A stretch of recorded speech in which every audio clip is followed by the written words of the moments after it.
The story is about conversion therapy, and I really thought that was over. I read a news release from the World Psychiatric Association coming out against it, and it stunned me. I didn't know it was still happening, so that's when I started doing some research. First, I find out it's perfectly legal in Missouri. Then I find out it's not legal in Illinois, and one of the reasons is the testimony of this young man named Curtis Galloway, who, as it turned out, spent last summer in St. Louis as an intern at the Vital Voice and is from Southern Illinois and was perfectly willing to talk to me and as open as can be. And he was extraordinary. He talked about this therapist that his parents, who just didn't know what to do when he came out, he was 17, and they took him to this therapist who tried to get him to practice being masculine, to think about women that he would be attracted to dress in masculine ways, to act in competently powerful ways. And Curtis is going, what does that even mean?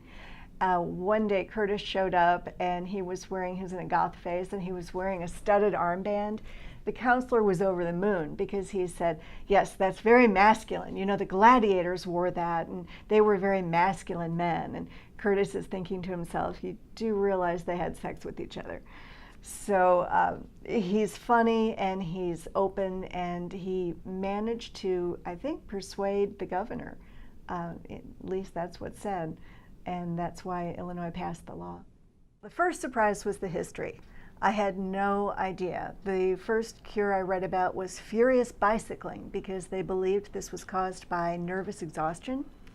Then I read that they used to get people, they'd hypnotize them, get them drunk on whiskey and send them to a brothel. Another attempt was to get people drugs to make them nauseated and then have them seated in a room surrounded by glasses of urine while they listened to tapes of other people having sex. You know, by the time I finished the research, an electroshock that would be used the minute they had a thought that was arousal, inappropriate arousal. So I was so appalled by the time I finished the historic research, and then I found out that the way it's done now is a little gentler. It's a little more emotional and touchy-feely. It's usually an attempt just to get someone to not be who they are, to rethink it, to ignore it, to cultivate some way of being more masculine or more feminine. And as somebody pointed out to me, it does just as much damage in some ways. Yeah, it's not electroshock, but it makes people feel like the reason they're failing to be this other person is that they don't love God enough, or they don't love their family enough, and that just keeps them trapped, and it's cruel.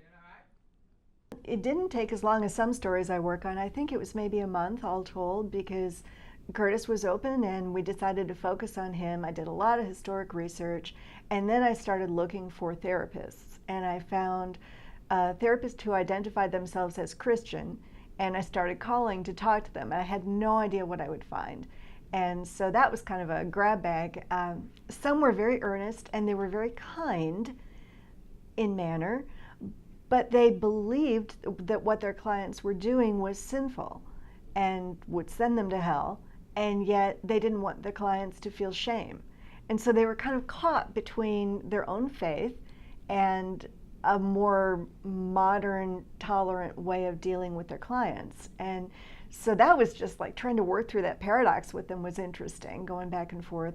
And then one gentleman who's a long-standing psychologist in private practice told me that people go the gay way, those were his words, often because they're scared of getting rejected by a pretty girl. And he said that, he wouldn't try and Bible thump with anybody, but he would certainly try and rationalize and figure out why they were doing something essentially so unnatural. And I could just imagine being a kid and going and hearing that, So those were kind of awkward moments in doing the research, talking to people, because, you have to respect everybody's point of view to a point, but it seemed like it could be really painful for someone.